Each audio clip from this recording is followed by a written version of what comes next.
Hello and welcome back to the Chicken for Breakfast podcast, where we have all the answers to one very simple question. What's cooking? I'm your host, Magic. Today's guest, you know.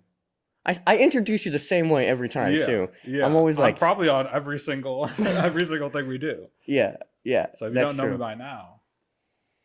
Yeah, even when you're not like on the screen, I'm like always just, oh yeah, by the way. I have a brief appearance in every single episode we've ever done. Yes, sir. Yes, sir. You all know David. What's up, man? What's up?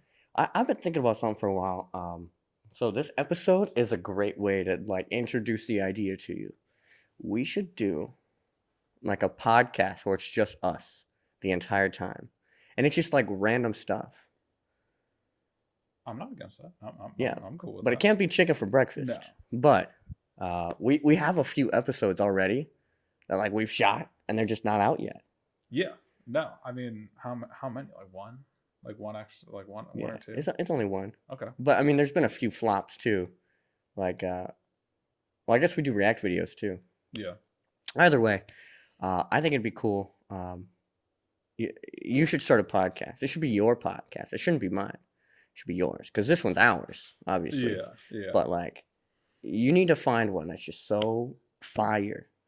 Yeah, I've thought about doing a podcast. I've thought about doing just like kind of longer form YouTube videos. I don't know what I'd do it on. I haven't decided if I ever want to do like a certain topic or if I just want to do it, kind of whenever I feel like it or how I would do it. But I've been thinking about it. Absolutely. I've been thinking about it. By now, if you don't know this, right? Like, you're a really cool dude, but you're calm all the time, right? You're always calm, but like, that comes from a place of being under stress, I would assume. Oh yeah. I can't remember if I've ever told like, because it's I think there are very few times in life where you can be like, it was this one event that changed everything, but it really was this one event that changed everything. I don't know if I've told this story before, but it was I had recently met Marquette.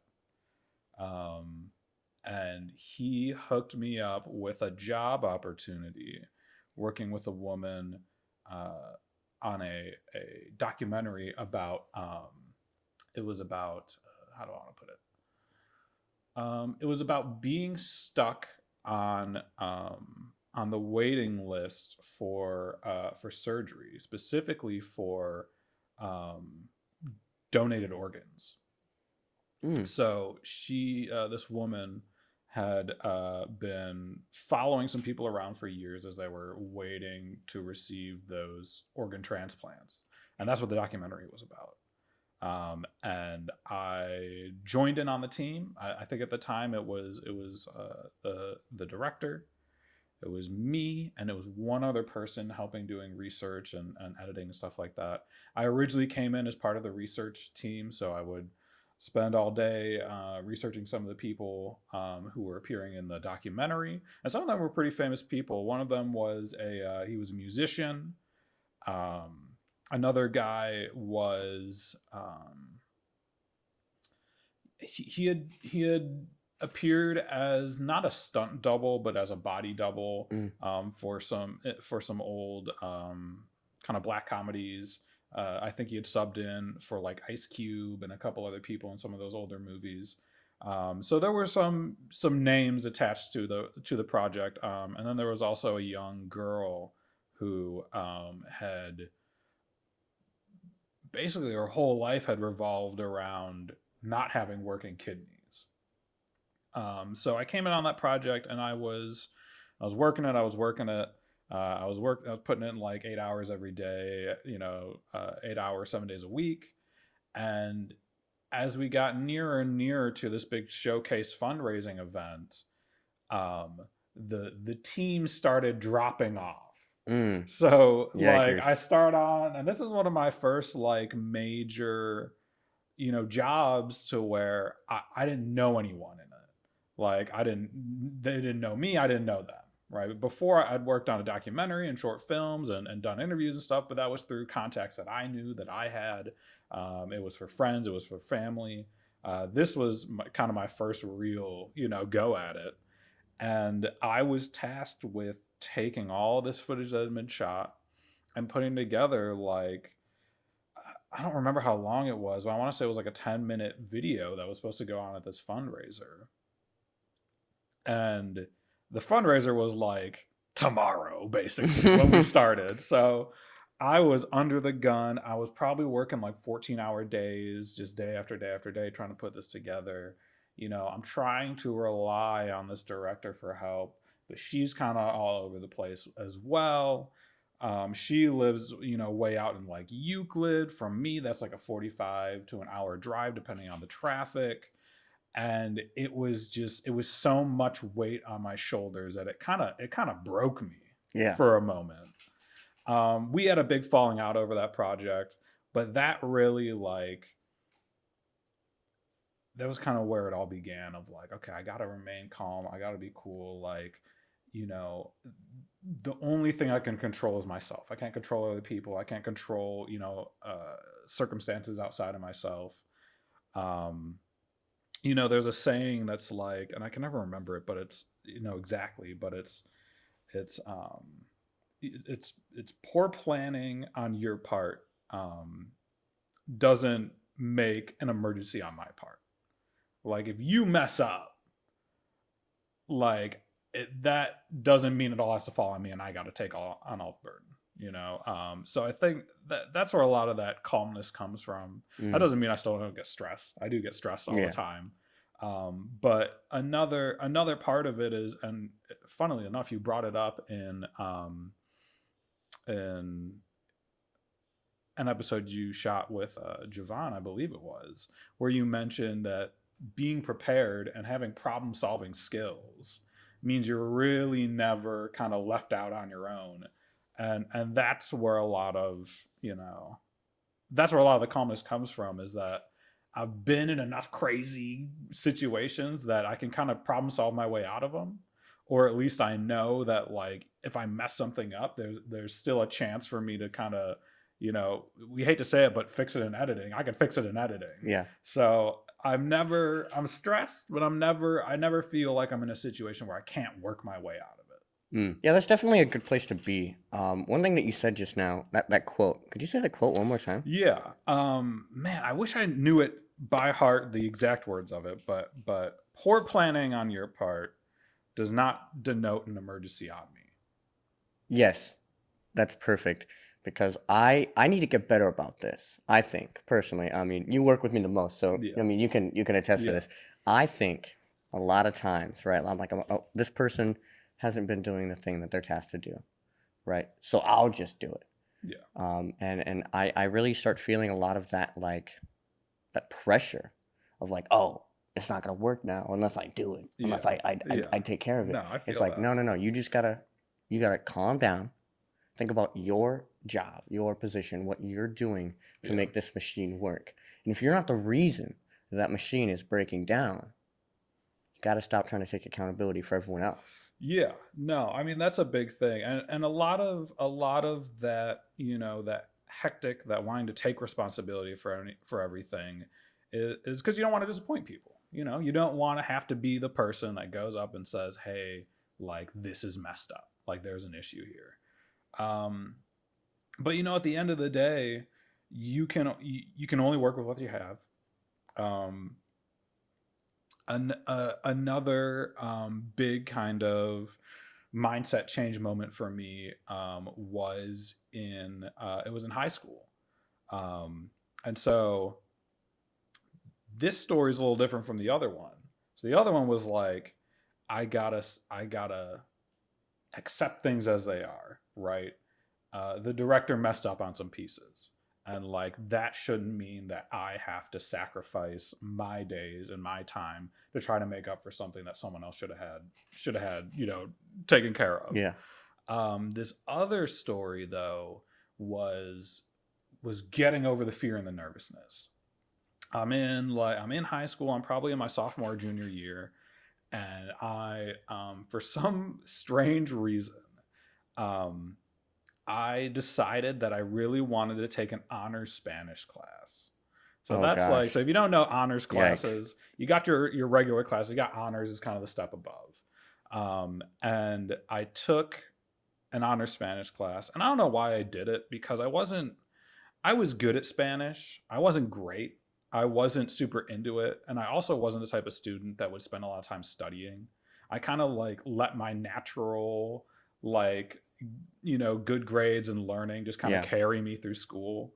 But we had we had to do a speech in Spanish. Oh, And what? a speech. Yeah, we had to give like a prepared speech in Spanish. That's crazy. And like, if you know me or you don't know me, I'm a very shy person. I'm a very nervous person. And public speaking, at least back then, was definitely not my deal.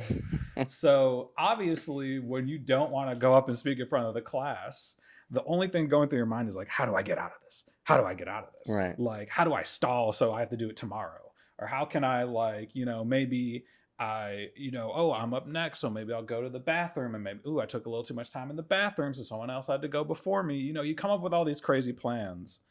And I realized as my impending doom was coming that, like, there is no way out other than to do it. And that's the case a lot of time. Like, there's no way you're gonna escape from a lot of moments in life. You kind of just have to do it. And it's not only that, but all the fear and the nervousness and all the stuff I told myself.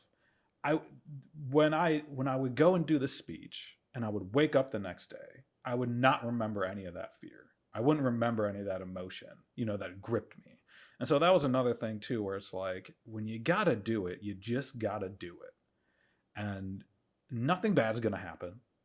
You're not gonna, the class isn't gonna stand up, in front of you, start laughing at you. You're not gonna get thrown out of school, right? You're like, campus security is not gonna go throw you in jail because you messed up on the speech in Spanish class. You just got to do it and take it how it goes. I mean, Absolutely. like I said, you won't remember that fear when you wake up the next day. It's interesting that you tell a story like that, because I'm the type of person who, when I think about something that I'm stressed out about, like, that's the worst part, is all the thought before you do it. Like, Yeah. oh man, Yeah. I gotta go to work, and then you get to work and you're like, oh, I'm only gonna be here for 6, 8, 12 hours. Yeah. And then, like, at the end of the day, you're only gonna have that amount of time either way, right? No matter how much you stress, it's going to be that amount of time, and it will end Yeah. at that same amount of time, whether you were prepared or not prepared. And it might go longer. Yeah, no, absolutely. What I think about is we were actually talking about this before the podcast today. I recently did a wedding, Yeah. right? And I was DJing a wedding, and my big thing was I got to be prepared, right? So I'm preparing. I was planning on taking this assistant with me. 2 days before that thing happens, Yeah. he's like, "Yo, I'm not gonna make it." And I was like, "What do you mean you're not gonna make it?" So now I have 1 day, because I have to set up on Friday. So I have 1 day to re-prepare how I'm gonna say it, time out the buttons, the Yeah. music, the this, the that, yada yada yada, all this crazy talk, right? I'm like, I only have 1 day to do this. So I get the equipment. It's like midnight. It's midnight on that Wednesday, right? I finally have the equipment. I get it set up. I'm up until 2 o'clock that morning. My brain is moving. I'm up until 5 that morning. My brain is still moving. I get like 2 hours of sleep. Yeah. I get up on Thursday. I get ready to practice. The laptop's dead. I forgot the charger. And I cannot get that charger until 10:15 p.m. when the person who gave me this equipment is ready. So now I don't have all that time. Man. Now I have from 10:15 to whenever I fall asleep to practice Wow. this wedding, right? So That's I'm a dire feeling situation. yeah, it really is. It really is. So I'm like, I'm stressed out. I'm panicking. I actually called like you. I was like, yo, like, just so you know, I ain't gonna be around today because Yeah, I got things yeah. to take care of. But at the end of the day, right? I'll have you know, by the way, the wedding went great. That's good. I pulled up, I was confident. I knew that I could do it. That wasn't the Yeah. problem. The problem was taking someone else's inability to be prepared, or someone else's like attitude towards the situation, Mhm. and making it to where it wasn't important. And that's cool, right? People do that. But for me, I got there, I set up, I realized, like, literally within the first conversation that I had with the bride, it was gonna be cool. Yeah. We were set up. It was a very low key wedding. It wasn't like, if you don't do this right, like, at the end of the day, nothing serious is gonna happen. No. I mean, someone may be disappointed. but it's not the end of the world. And I think another thing to remember too is like, you are in that situation for a reason. It's not like someone you have those dreams where like, you ever have a dream where you're tasked with doing something that you have no idea how to do? And Yeah. you're just like, how did I get here in this situation? Yeah. Well, Absolutely. you got yourself into that situation. Like with the Spanish class, like I chose to take Spanish and I chose to take an honors course because I knew I was at least good enough to hang, and I think that's a big thing to remember in those situations too, is like, if you weren't supposed to be there, you wouldn't be there. Hmm. Right? Someone either asked you because because they knew you did something, like that maybe somebody knows you DJ, or you felt confident enough in your skills to put yourself out there and be like, hey, I can do it for you. So that's a big thing too, is knowing that you have a set of skills that you can rely on that will carry you, because they've carried you pretty far so far. Why would your skills just give up on you now? 100%. And it goes right back into what you were saying earlier about like, it's going to happen either way. Yeah. Like in that situation, I'm going to have to give that speech. At the Yeah. end of the day, that's someone's wedding day. Yeah. Like I Yeah. have to be there regardless. Yeah. No, I have to be mean, there. So you can't drop out of that. yeah, no, yeah, exactly. Because then you actually are like ruining everything. Yeah. So it was one of those moments where, I'm stressed out and it doesn't even matter about the other person at the end of the day. Yeah. Right? Like it was still my responsibility. It was still my job. Absolutely, yeah. And it went off, I want to say without a hitch, but that would be the actual inaccurate statement. I don't know if it ever can go off without a hitch, really. Yeah. Because it's not designed to. No, it's not really. Like I feel like, and I kind of feel bad for saying it, but most weddings are only memorable if something goes wrong. Oh yeah, yeah, like definitely. Like if you have a perfect wedding, everything goes smooth, you might remember it, right? But if something goes horrible, everyone remembers it. Oh yeah. Right. Yeah. So like, I'm not saying that weddings should go horrible or what have you. That's not at all what I'm saying. But those little hiccups and those moments of someone dropped out, or this thing happened at the wedding, or Johnny, you forgot to announce one of the bridesmaids, which truly did happen. We recovered though. We recovered the situation, but just things like that. Like those are natural imperfections that just contribute to the story. And I think that that's something that even in filmmaking, even in the industry that we're in, is those are some of the best moments sometimes, is to be like, this was so unbelievably stressful, or this thing happened that was so awful that it made us better. Yeah, no, definitely. I mean, everything, every moment is a learning process. It's the nature of doing live work, is that there are no guarantees. Very often there aren't very many perfect runs.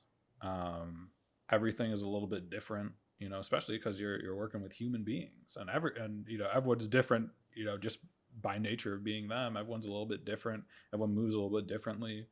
As great as technology is, even technology kind of does some crazy stuff sometimes. This is You're true. like, why is this happening? So a big, you got to roll with the punches. You got to know how to problem solve, like we were talking about earlier.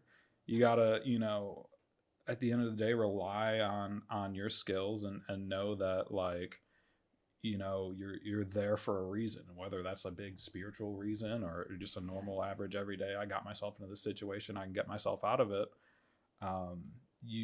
Most people have what it takes to get through situations in their lives, and if you don't, well, now you just learn. You just learn something big. Yeah. And it's like being thrown in a pool and you can't swim. One of two things is going to happen. Yeah. You're going to learn how to swim, or someone's going to have to drag you out before you drown. Yeah, absolutely. And unfortunately, some people aren't prepared for those moments.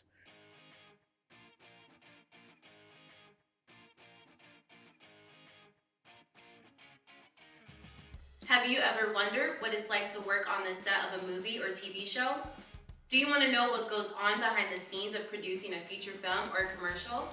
Students in the iFilm program make tons of content, including a short film, music video, promos, and a feature film. No other program develops as much content as iFilm. From screenwriting to set design, working with actors and directors, as well as post-production, you'll learn what it takes to build a career in the film industry.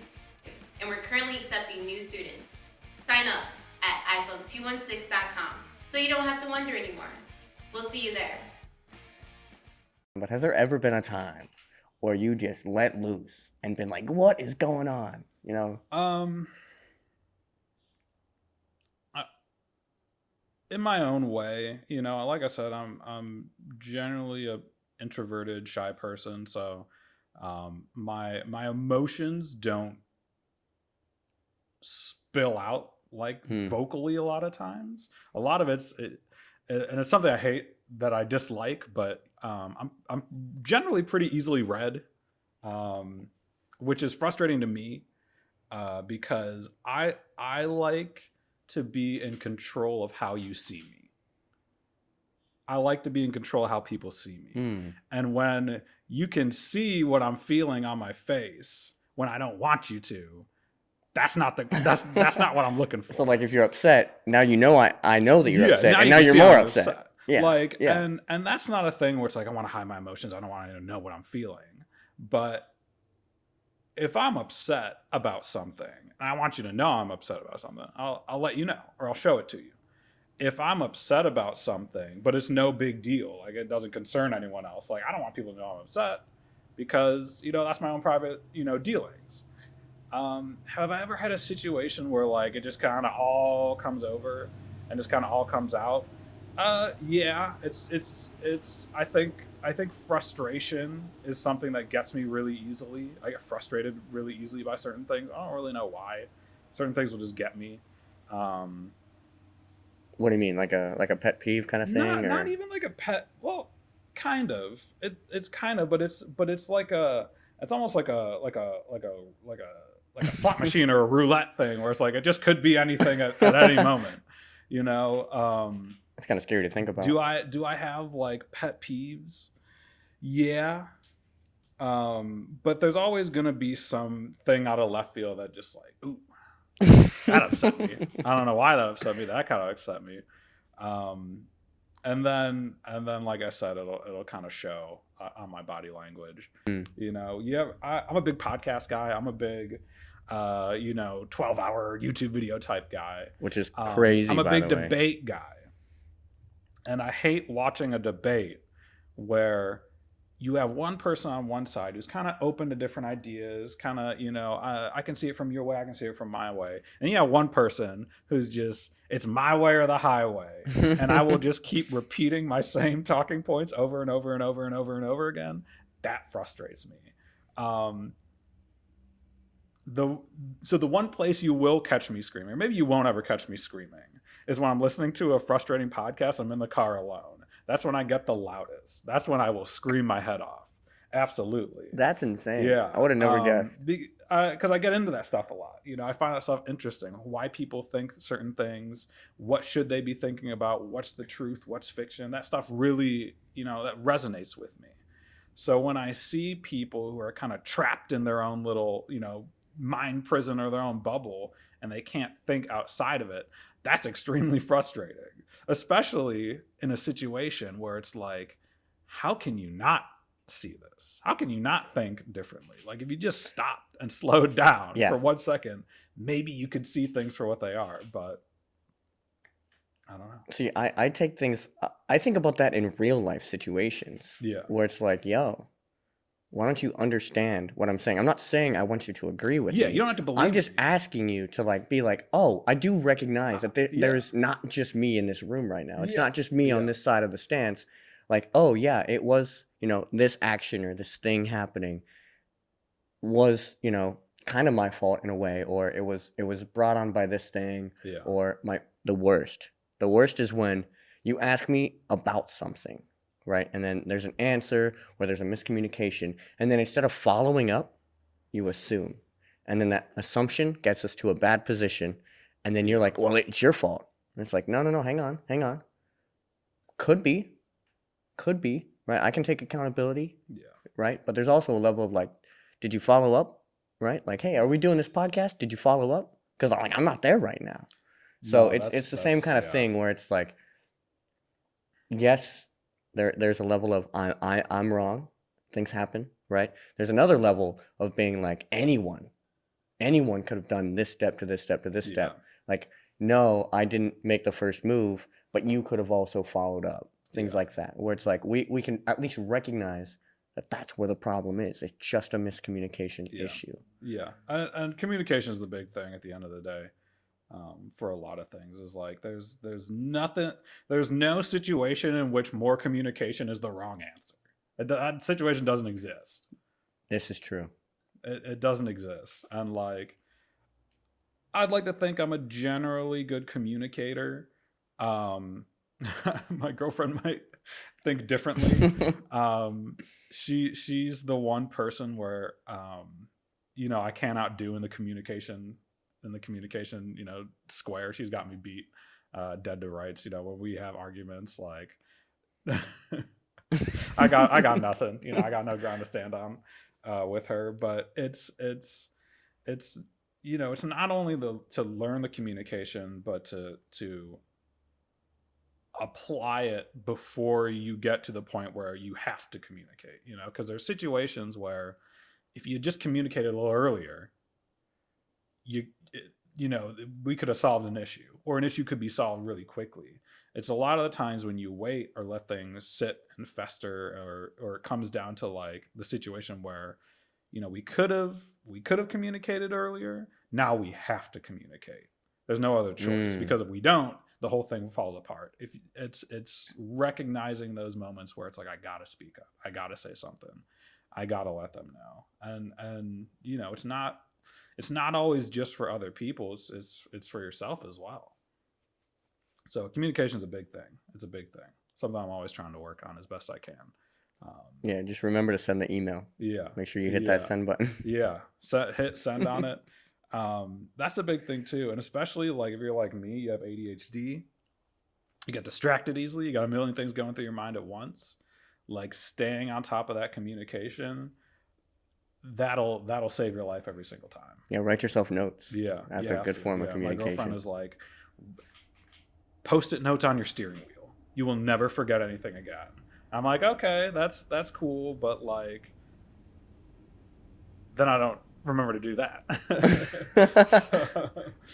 What's going on, y'all? I'm Magic from the Chicken for Breakfast podcast, and we're heading into season 5 of the podcast on our brand new set, brought to you by Studio Zero and iFilm 216. As you know, we're going to have our fan favorites coming back for podcast after podcast, but sometimes this chair is going to be empty, and we need you to sit down and have a conversation. If that interests you, you'll see a button down below that says Learn More. That'll just send us a message letting us know that you are interested, and we'll get you on. Let us know, and we'll see you soon.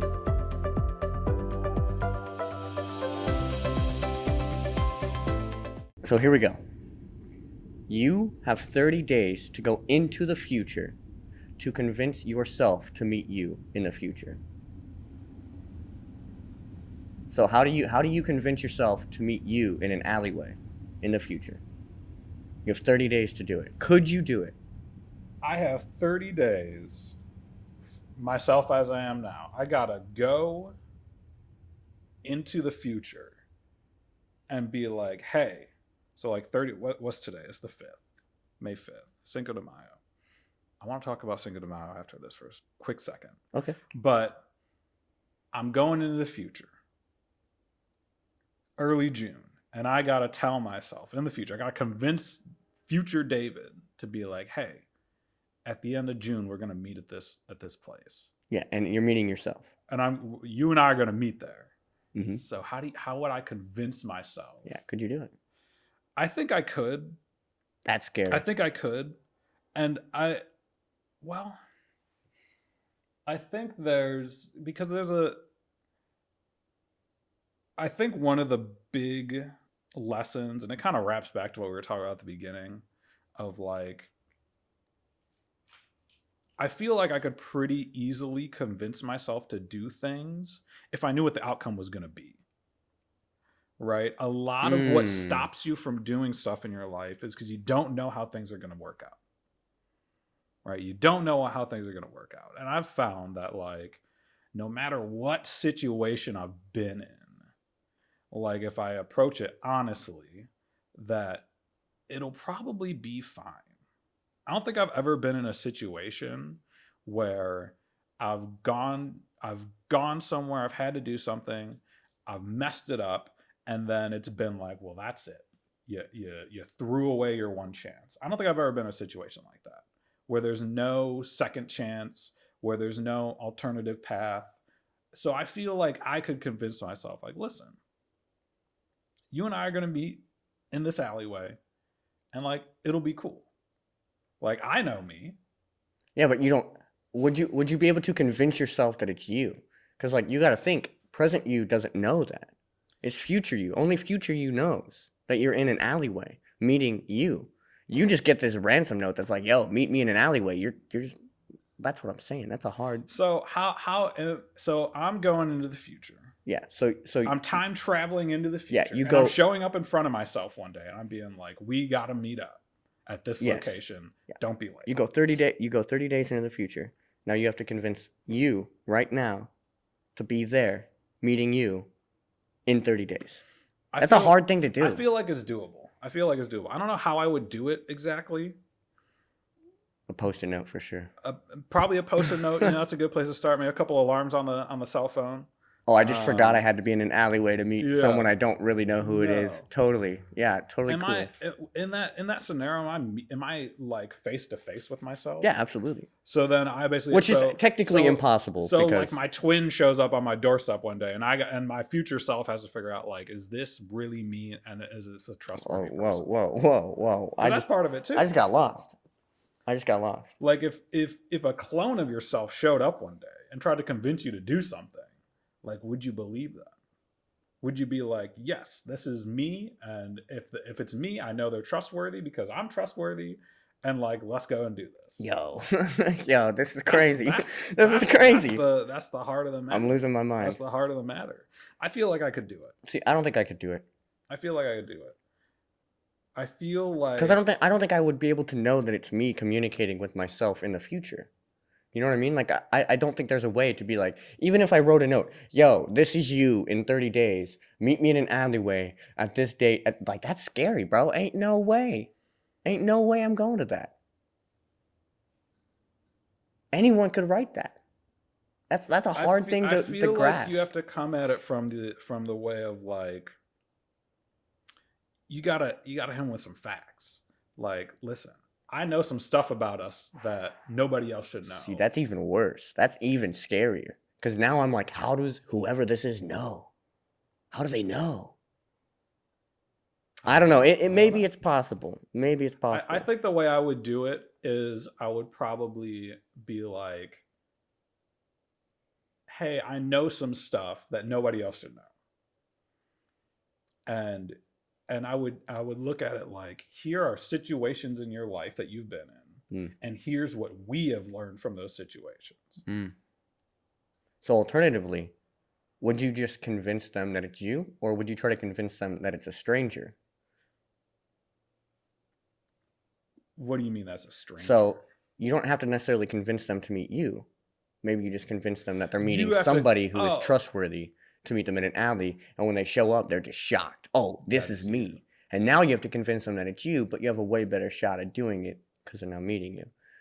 It's just a wild situation to think about. I think personally, I might feel better if, like, I think you would have to convince them to meet you. In my case, I think I would have to convince myself that I'm meeting David. Yeah. Because if they were like, just go meet someone, like, that's kind of scary. Even if it was me, I'd still be scared. But if I convince myself that it's actually me that I'm meeting, well, then I know that other me is probably also scared. And then and then I know that like if I'm meeting myself, like, I'm not gonna we're probably not gonna like get into some crazy fight and like kill each other, because like, that's not me. So like, as long as I could convince myself that the person they're meeting is truly just another version of myself from like a month ago, well, like, I can remember who I was like a month ago. I don't know if I don't think I'd be all that scared. You know, that's a really cool answer. That's a really cool answer. I don't think I could do it simply for the fact that like you won't catch me in an alleyway meeting anyone at any time of day. I mean, I've been in some situations in alleyways. It isn't quite scary to be in. But like I'm saying, if I know it's me, if I can actually convince another version of me that we're meeting each other, that we're the same person, that we've lived the same life, that takes a little of that scariness out of it. There's also a level of, do you actually believe that you would be able, present you're like, yo, this is me in the future? What are you talking about? You would just, that's crazy, bro. That would mean that you would also have to believe that time travel actually existed for this whole scenario to work.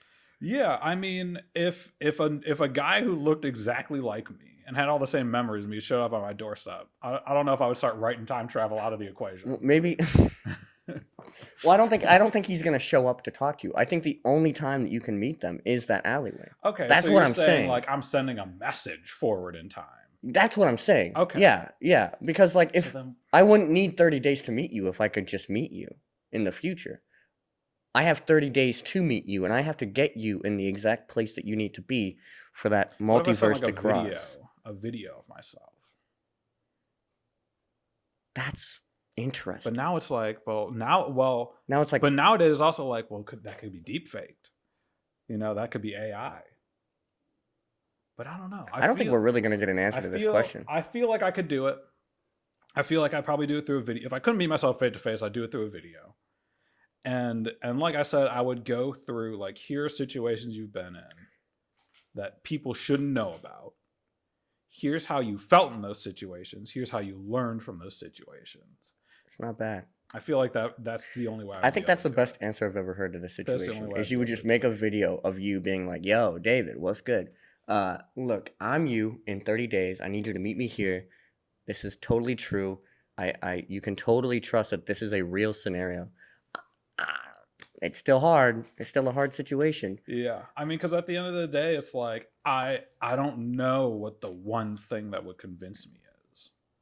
You know, what is there's not like the one, like the code word, and you're like, oh, That's why it's a challenge. now it's all good. That's what I'm saying. You know, because that's what it comes down to at the end of the day is like, are you going to?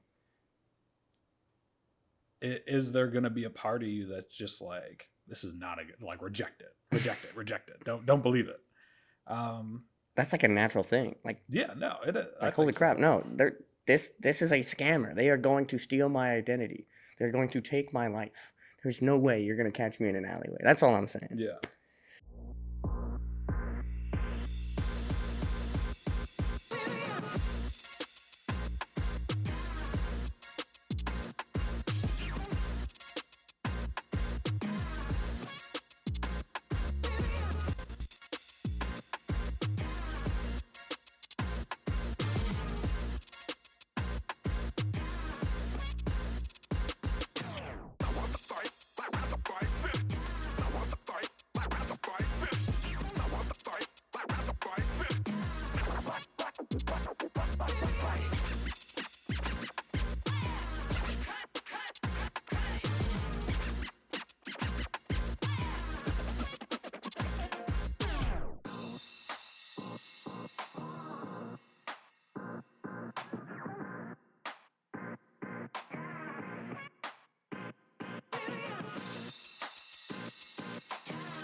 One real quick thing.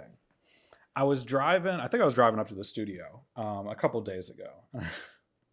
I'm listening to a commercial. I think it was for a car dealership, Cinco de Mayo deals. And I'm listening to it. So Cinco de Mayo what is Cinco de Mayo? It's the 5th of May. It's but what's the holiday? What's the celebration? Like, people don't just celebrate the 5th of May because they're like 5 in May. Oh my gosh, you're right, dude. Because I was gonna say Dia de los Muertos. Is that what Cinco de Mayo is? No. See? So Cinco de Mayo, I'm pretty sure, is people say it's Mexican Independence Day, but I'm not sure it's that, or it's like the day when, like, because we have 4th of July. That's like a day where stuff was signed, became law, independence. I don't think Cinco de Mayo is that, but that's kind of irrelevant. I think it might be the day that like a specific battle was won or something like that. My history on that is a little hazy. That's what happens when you don't keep up with your Spanish classes. Use it or lose it is how it goes. That's true. But I'm listening to a car dealership commercial, and they're just dropping like nachos, burritos, like my taquitos, gosh. and I'm like, huh? Can you do that still? And it was funny because they're like, this is our favorite holiday of the year. Yo, And I'm just I don't know like- what dealership this And I'm is. just like, y'all, like, what a crazy thing to say. By the way, I gotta say, we do actually have an audience member over there, and he's just been following this whole conversation, and it's so fun to see the reactions. And it was just like, you know, what a thing to be hearing, especially if you're like dude. Mexican, Latin American, Hispanic, and you're just like hearing that, you're like, damn. Yeah, dude, that's It's not like- good. so That's not a good look. That's why I was sick of the Mayo thing. That's not a good look. Yeah, no, it's and the thing that really got me was it wasn't even like that's racist. You can't say that, because like at the end of the day, like, you know, I've never met like, you know, a Mexican person in like a taco, you know, but like as I grow older, like cultures are very interesting to me. Like that someone could have like a whole different culture, like where everything's different, and like it feels weird when it's like that's all that's all you get from a lot of cultures is like what kind of food they eat, and then just like some other, you know, fact. Asian people are good at math and like kung fu and like, you know, rice, and like that's all you got to take away from like, you know, a culture that has spanned like centuries. That's actually Yeah. a really cool point to bring up. How would you go about spreading culture? I mean, I'm sure, and I don't know because I haven't traveled outside of the U.S., but I'm assuming in other countries they talk about how we eat like the worst food possible. Yeah, They yeah. have to. There's no way that they No, don't. a big thing that I see all over the internet, especially places like Reddit and Twitter, is like, what does the American aisle look like in grocery stores in other countries? And it's what you would think. It's I didn't even think about snack that. foods. It's Pringles. It's Kit Kats. It's, you know, it's all of that. What do Americans eat? Hamburgers. Basically, that's it. You know. You know. And it's like there's so much more to take away from that, and things get really cool and interesting when you kind of have that a true understanding of another person's culture. Japan's always a great example for me. Is like you think about whiskey, who's big in the whiskey world. There's Japanese whiskey, and it's really good. Jazz is like a uniquely American thing. Japanese jazz is great. You know, when someone truly understands someone else's culture and can kind of emulate or give their own spin on it, that's super interesting to me. I like that a lot. So, you know, that I guess that's all to say. There's more to Cinco de Mayo than tacos and nachos. Yeah, that's wild. So, you know, that's your lesson for the day.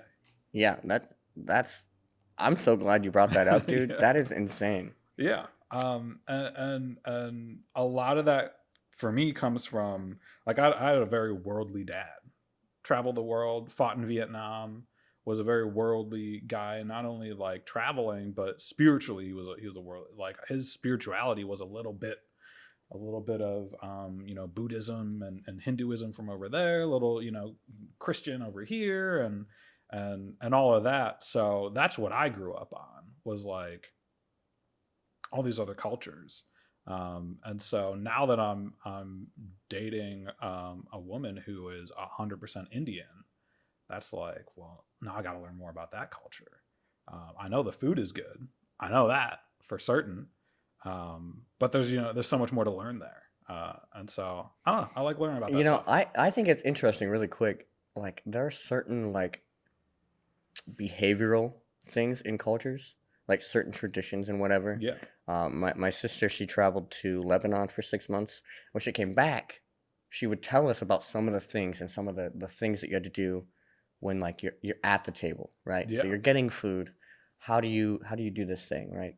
I believe, right, according to what I can recall, you knock on the table to get the next amount, right? So they'll Yeah. bring you another plate of food after you do this thing, right? But you only should accept 3. And after 3, it's Hmm. only polite to say no more, Yeah. right? Whereas like in our culture, we got buffets, we got Yeah. all you can Yeah. eat, and it's like neither is wrong. And I think that's like the bottom line is no culture is wrong. We had a guy on here a few weeks ago who was talking about a Filipino delicacy, Yeah. balut, Yeah. Balloon. where Yeah. you eat an egg that's boiled and fertilized and whatever else, right? Like that's not something that we do in our culture. But he was just like, it's not wrong. I just couldn't do Yeah. it. I couldn't live in that moment in that culture because of my cultural block, and that's Yeah. perfectly okay. Yeah. There's no disrespect. It's just understanding that no one is wrong for what they believe. No one is wrong for what they grow up in.